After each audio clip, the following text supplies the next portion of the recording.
200,000 miles from Earth, 3 astronauts are running out of oxygen. An explosion had ripped through Apollo 13 spacecraft, crippling their system. Back in Houston, Mission Control had a choice.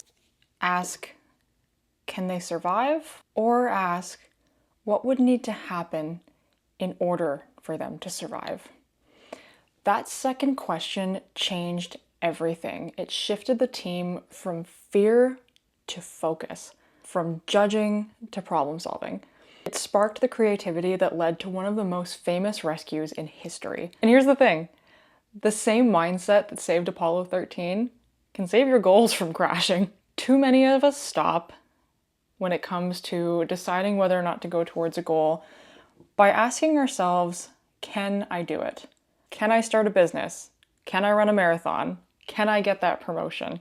We treat the answer like the verdict to our self-worth, and you make a snap decision based on incomplete information and where you currently are. The real magic happens when you flip that question from can I to how can I? Or what needs to be in place for this to happen? Today we're going to break down how this tiny shift in wording can accelerate your progress, unlock creative solutions, and keep you moving even when the odds seem impossible.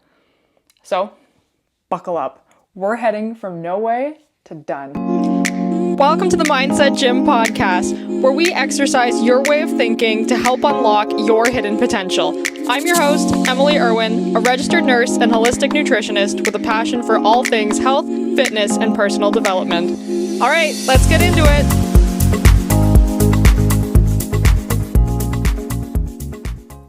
Hi guys, welcome back to the Mindset Gym podcast. Thanks so much for tuning in today, and I hope you are having an amazing start to your day. Today, we are talking about a very subtle, but a very powerful shift in mindset. Now, before we get into this, credit where credit is due, I actually didn't come up with the idea for this podcast. The idea for this podcast actually came from a friend of mine who suggested that I talk about this topic, and I love the way that he approached showing me this topic. The way that he did this is he showed me a building, a very typical multi-story office building, and he asked me, can you climb the side of the building? And I'm looking at it, and obviously, I'm not Spider-Man. I can't just stick my hands to it and climb up the wall. I can't just take a running start and get right up to the top of the roof. And so I'm looking at the building. The answer to that question, can I climb the side of it? No, I can't. But then he asked me, what would you need in order to climb the side of that building? So then we started talking about various climbing gear and things that we could use in order to get to the top of that building. So then, once we had gone through that discussion and figured out what kind of equipment would need to be in place for me to actually scale the side of this building, he asked me again, okay, considering that, can you climb the side of this building? And now that we've looked at it and we've figured out what are the barriers, what are the things that I would need in order to make this happen, we've addressed them, we've figured it out, the answer to that question is actually a yes. I actually could climb the side of that building, provided I had the right materials. And so this is the basis of the topic for today's discussion. And this is a very small shift in mindset that you can make when it comes to approaching a goal that you are wanting to accomplish, or in that initial period when you're deciding whether or not you want to go towards that goal, is instead of asking yourself, can I do this? Ask yourself how, and start looking to address any barriers that are in your way in order for you to accomplish this thing. Instead of trying to figure out whether or not it's possible for you to do the thing in the first place, start by assuming it's possible. Start by assuming that you will get to that end goal, and then start to work backwards to figure out what exactly are the barriers to me getting there. This subtle shift in the way that you ask yourself these questions is going to change the way that your brain approaches the task in the first place. When you ask, can I, which is a possibility question, this puts your brain into judgment mode. So it's going to make a judgment about whether or not you can do something based on your current circumstances. In contrast, if you ask, how can I do something? Your brain, instead of going into judgment mode, is going to go into problem-solving mode because you have prompted it to start looking for barriers and start looking for obstacles and start looking for the things that you need to address in order to get to this end goal. Because it's not a question of whether or not you can, it's just a question of how.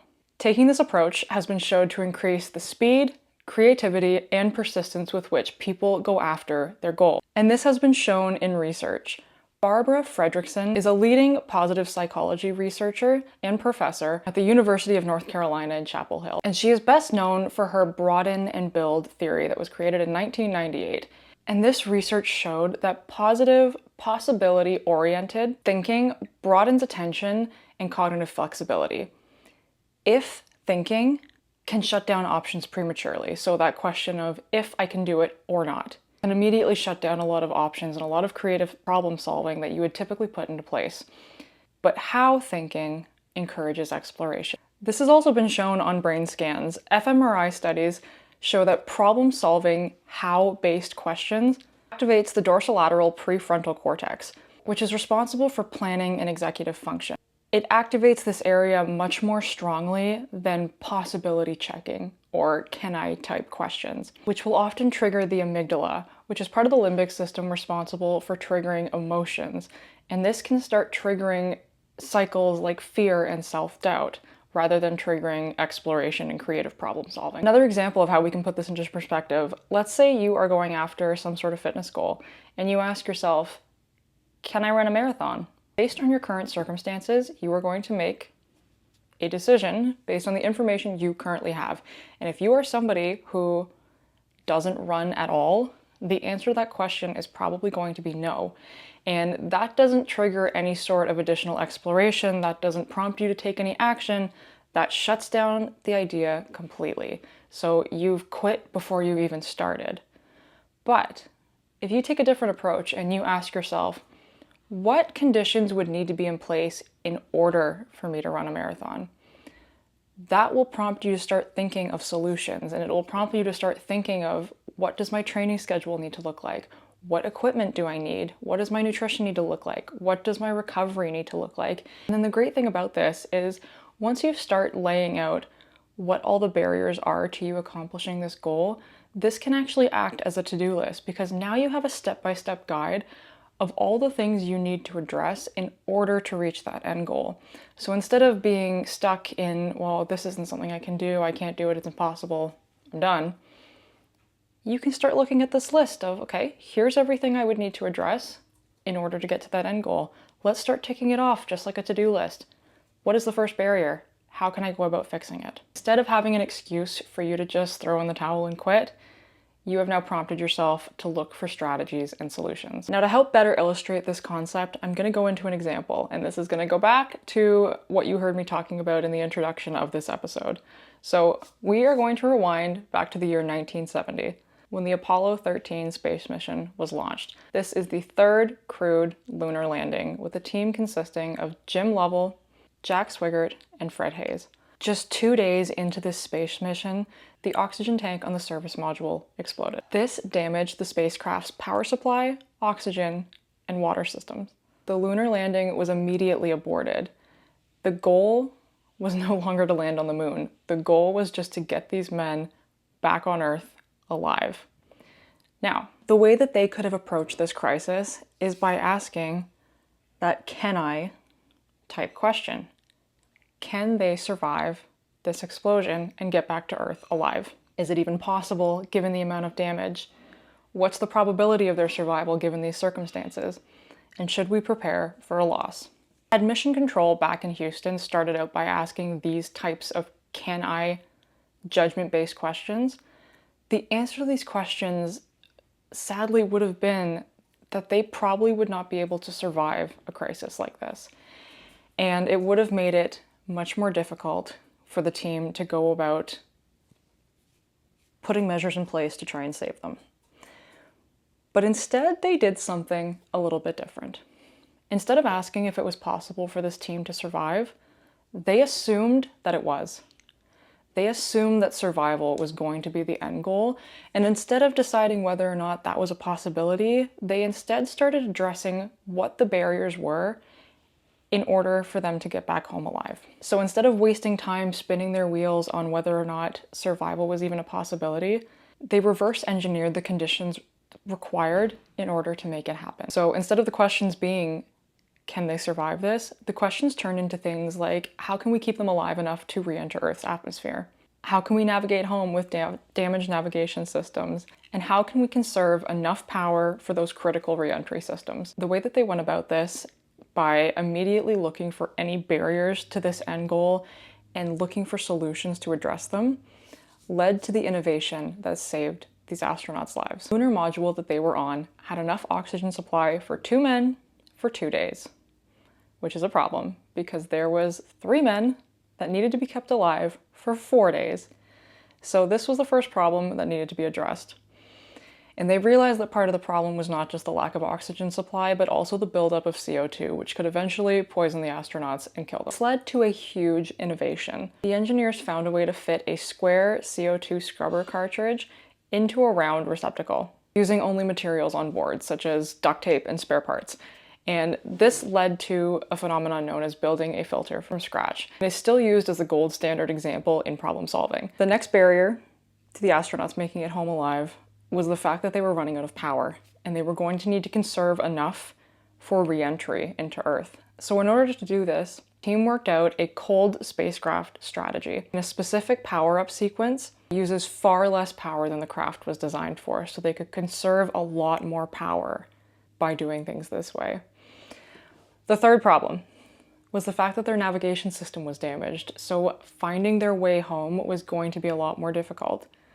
So they found a way to address this problem, and instead of using their typical navigation system, what they did is they used the Earth's position in the spacecraft window as a visual guide to help guide themselves back home, something that has never been done in space travel before. So you see how this crisis and problem that initially would have seemed impossible turned into a situation where the team implemented a massive amount of innovation and problem solving that had never been seen before on this scale. And it resulted in these men making it back to Earth alive. Now, that may not have been the outcome if the team had started this off by asking if this outcome was even possible. Because with the information that they initially had, the odds were not in their favor. The chances of them surviving were very, very low. And it may have led to a completely different outcome because the team may not have put as much work into trying to solve these barriers and trying to solve these problems if they didn't think that the final outcome was possible to begin with. But instead they took an approach under the assumption that it was. And they took the steps to solve every barrier in their path in order to make that outcome possible. And so I want you to think about this. I want you to take a similar approach with any goal that you are going to achieve. Instead of looking at it in terms of whether or not this is possible, whether or not this is something you can do based on your current circumstances, just assume you can. Assume you can complete this goal, assume you will complete this goal, and start reverse engineering solutions to help you get there. Because while you may not be in a position right now to accomplish the goal that you want to accomplish, that doesn't mean that you never will be. That doesn't mean that you can't find solutions to overcome any of the barriers that are in your way. You have the power to overcome those obstacles and get to the end goal. You just need to prompt your brain to start thinking that way. And using this little subtle shift in the way that we ask ourselves about our goals and the way that we approach them prompts our brain to go on that problem-solving, solution-based path. And it can help be the catalyst for you coming up with much more creative and innovative solutions than you would have otherwise. Because if you immediately assume that the outcome is not possible, that based on your current circumstances, this is not something you can do, it's going to be a whole lot harder for you to find the motivation to start problem solving and start figuring out the things you need to do to get there. Your brain is very good at listening to the prompts and listening to the language that you give it. And so if you give it something to look for, if you give it something to address, it is going to start kicking into overdrive to address that thing. You simply asking if something is possible doesn't prompt your brain to do that. It doesn't prompt your brain to start looking for solutions. It just causes your brain to make a judgment call and then That's it. That's the end of it. That's the end of the inquiry. That's the end of the work your brain is going to do towards it. You kind of creating this open question and giving your brain a landscape of things that it needs to analyze and address will get your wheels turning. It will get your brain working to start finding all of the solutions to get you where you want to go. Another great thing about approaching your goals this way is that it eliminates the issue of your self-worth and your vision of yourself getting in the way of you achieving your goals. Because if you ask yourself whether or not you are able to do something, and you are someone who is dealing with a lot of self-doubt and insecurity, you are much more likely to shut that whole idea down to begin with, because you don't believe in your ability to accomplish it in the first place. The effect on this can be shown in the research that was conducted by Albert Bandura, combined with work on implementation intention that was completed by Peter Gollwitzer. In this study, researchers asked students who were facing a difficult academic task 2 different questions. The first question being, can you do this? Which is an ability, judgment-focused question. Other students were asked, how can you do this? Which is strategy and problem-solving focused and has nothing to do with judging your ability and judging your current circumstances. It is simply driving you to figure out how you can do this. Students who were given the "can I solve this" type question often framed the problem as a test of their personal ability. And if they doubted themselves and they were dealing with a lot of self-doubt and insecurity, they were much more likely to give up. Whereas students that were asked, how can you solve this, were much more likely to come up with concrete strategies to solve the problem. This shift in the way that they were asked the question increased persistence, reduced anxiety, and improved performance, especially with those really challenging tasks, because you're no longer getting your judgment clouded by your own perception of your abilities and your own confidence in yourself, because that's not the question when you're asking how you can do something. Asking how you can do something and asking what the barriers are to you accomplishing this goal doesn't bring any judgment of your own self-worth and doesn't bring any judgment of your own abilities into the question. That's not the discussion we're having anymore. It's no longer a discussion of what you think you are capable of. It is purely a discussion of how you are going to make this happen.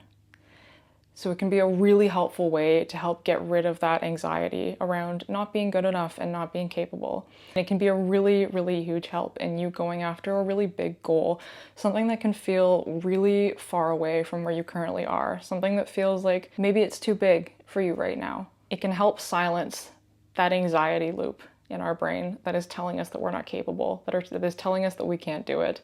It immediately shuts that down because we're not talking about that. We're not talking about whether or not you're capable. We're just assuming that you are.